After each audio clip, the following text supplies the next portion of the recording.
North Korea dictator Kim target గా జయశంకర్ వ్యూహాలు మారుస్తున్నారా? Kim తో పాటు చైనా అధ్యక్షుడు జిన్పింగ్ కు కూడా ఒకేసారి చెక్ పెట్టాలని డిసైడ్ అయ్యారా? సౌత్ కొరియా టూర్ లో జయశంకర్ మార్క్ యాక్షన్ తో ఆ అనుమానాలే వ్యక్తమవుతున్నాయి.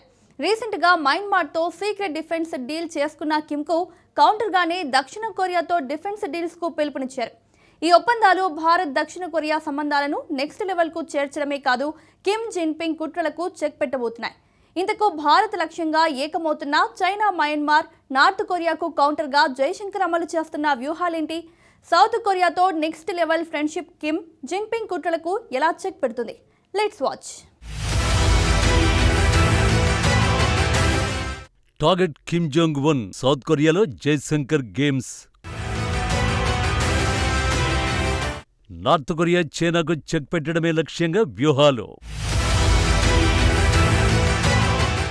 కిమ్ జిన్పింగ్ కుట్రలకు జయశంకర్ మార్క్ కౌంటర్ ఏంటి? Kim Jong Un north Korea dictator. భారత బద్ధశత్రువైన చైనా అధ్యక్షుడు షీ జిన్పింగ్ కు భారత బెస్ట్ ఫ్రెండ్ అయిన రష్యా ప్రెసిడెంట్ పుతిన్ కు ఆప్తమిత్రుడు. భారత్ ఎప్పుడు కిమ్ జోలికి పోలేదు. పైగా ఉత్తర కొరియా కష్టాల్లో ఉన్న ప్రతిసారి భారత్ అండగా నిలిచింది. ఇప్పుడు సీన్ మారింది. కిమ్ పనిగట్టుకుని భారత్ను రెచ్చగొట్టే చర్యలకు దిగుతున్నాడు. భారత్ లక్ష్యంగా చైనాతో చేతులు కలుపుతున్నాడు. మయన్మార్ తో సీక్రెట్ డిఫెన్స్ డీల్స్ చేసుకున్నాడు. అందుకారణం భారత్ అధ్యక్షతన జరుగుతున్న క్వాడ్ సమిట్. ఇటీవల న్యూఢిల్లీలో క్వాడ్ విదేశాంగ మంత్రుల భేటీ జరిగింది. అప్పుడు విడుదల చేసిన సంయుక్త ప్రకటన కిమ్ కు మంట పుట్టించింది.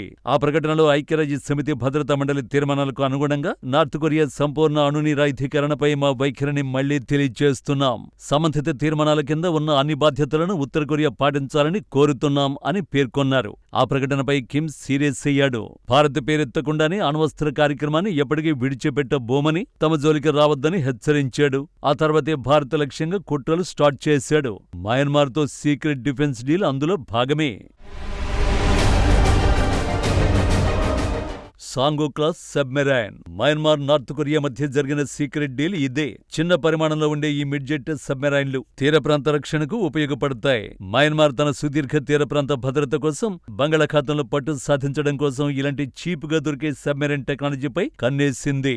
నార్త్ కొరియాకు చెందిన నిపుణులు మయన్మార్ కు వెళ్లి అక్కడి నౌకాదళానికి సబ్మెరైన్ల నిర్వహణ, అండర్ వాటర్ అటాక్ వ్యూహాలు, టార్పెడో టెక్నాలజీపై రహస్యంగా శిక్షణ ఇస్తున్నట్లు అంతర్జాతీయ నిఘా వర్గాల నివేదికలు పేర్కొంటున్నాయి. మయన్మార్ జుంటా సైన్యం ఇప్పటికే భారత్ నుండి ఒక పాత కిలో క్లాస్ సబ్మెరైన్ ను, అలాగే చైనా నుండి మరొక సబ్మెరైన్ ను పొందింది. అయితే చైనా, భారత్లపై పూర్తి స్థాయిలో ఆధారపడకుండా తమ సొంత సబ్మెరైన్ విభాగాన్ని పెంచుకోవడానికి నార్త్ కొరియాతో రహస్యంగా సాంకేతిక బదిలీ ఒప్పందాలు చేసుకుంటున్నట్లు నివేదికలు చెబుతున్నాయి. ఈ సబ్మెరైన్ డీల్స్ అన్ని అత్యంత సీక్రెట్ గా థర్డ్ పార్టీ షెల్ కంపెనీల ద్వారా ఒక ఓడ నుండి మరో ఓడలోకి సాగడం వల్ల దీనికి సంబంధించిన అధికారిక పత్రాలు ఎక్కడ దొరకవు. మయన్మార్ సరిహద్దులు మన ఈశాన్య రాష్ట్రాలకు ఆనుకుని ఉండడమే కాకుండా వారి సముద్ర తీరం నేరుగా మన బంగాళాఖాతానికి అనుసంధానమై ఉంటుంది. బంగాళాఖాతంలో ఉత్తర కొరియా సాంకేతికతతో కూడిన మయన్మార్ సబ్మెరైన్లు తిరగడం అంటే భారత నేవీకి, అండమాన్ నికోబార్ కమాండ్ కు అది ప్రత్యక్ష భద్రత ముప్పే. ఈ మొత్తం ఎపిసోడ్ లో అసలు సూత్రధారి డ్రాగన్ కంట్రీ చైనానే. చైనా నేరుగా మన దేశంతో తలపడకుండా తన మిత్ర దేశాల ద్వారా భారత్ను చుట్టుముట్టే స్ట్రింగ్ ఆఫ్ పర్ల్స్ వ్యూహాన్ని అమలు చేస్తోంది. Myanmar China economic corridor Beijing నేరుగా బంగాళాఖాతంలోకి ప్రవేశించడానికి వీలు కల్పిస్తుంది. మయన్మార్లోని క్యాక్ఫ్యూ పోర్టును చైనా తన నేవీ అవసరాల కోసం వాడుకునే ప్రమాదం ఉంది. నార్త్ కొరియాను అణ్వాయుధ ల్యాబ్ గా వాడుకుంటూ దాని ద్వారా మయన్మార్ వంటి దేశాలకు రక్షణ పరికరాలను సరఫరా చేయించడం చైనా వ్యూహం.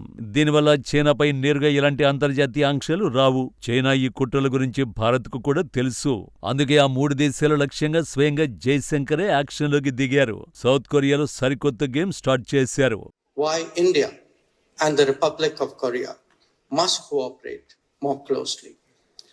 We have complementarities. We have many complementarities in many fields, from ships to chips, and also health, infrastructure, or defense, which are just waiting to be exploited. The value of our economic and technology partnership, that of political and strategic cooperation, and particularly of closer people-to-people ties. Jeju forum for piece and prosperity 2026 సదస్సు కోసం Jayashankar Seoul వెళ్లారు. ఈ పర్యటన అసలు లక్ష్యం China, Myanmar, north Korea కూటమికి దిమ్మ తిరిగే కౌంటర్ ఇవ్వడమే. ఉత్తర కొరియా ముప్పుతో సతమతమవుతున్న దక్షిణ కొరియాకు, చైనా ముప్పును ఎదుర్కొంటున్న భారత్ కి సవాళ్లు ఒక్కటే. అందుకే జయశంకర్ తన ప్రసంగంలో షిప్ బిల్డింగ్ అంటూ నౌకల నిర్మాణం, డిజిటల్ మౌలిక సదుపాయాలు, రక్షణ రంగాలు అనే 4 పిల్లర్లని హైలైట్ చేశారు.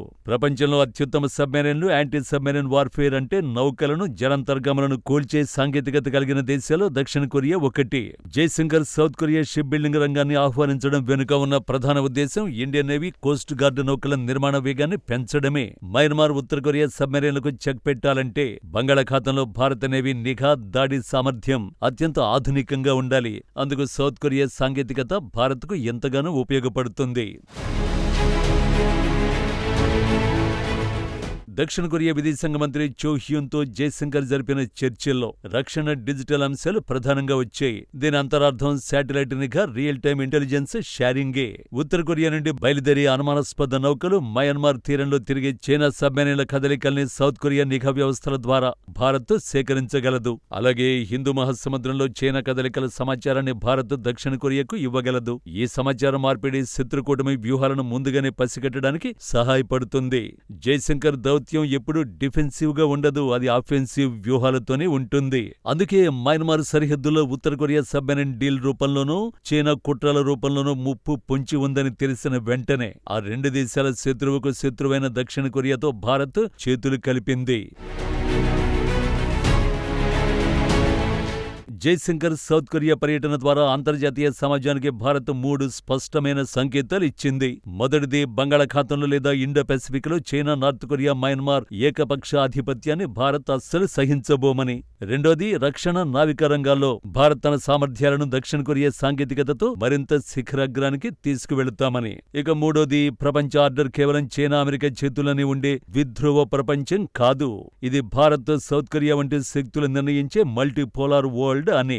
మొత్తానికి చైనా అలిన పద్మ వ్యూహాన్ని ఛేదిస్తూ ఇండో పెసిఫిక్ సదరంగంలో భారత్ను వ్యూహాత్మక విజయ తీరాల వైపు నడిపించడంలో జయశంకర్ దక్షిణ కొరియా పర్యటన ఒక మైలురాయిగా నిలిచిపోతుంది. ఈ మొత్తం వ్యవహారంలో కిమ్ ఒకటి గుర్తుంచుకోవాలి: భారత్తో స్నేహం చేస్తే కష్టకాలంలో అండగా నిలుస్తుంది, కాదని తలెగరేస్తే ఇలా కిమ్కు తన శత్రువుతోనే చెక్ పెడుతుంది.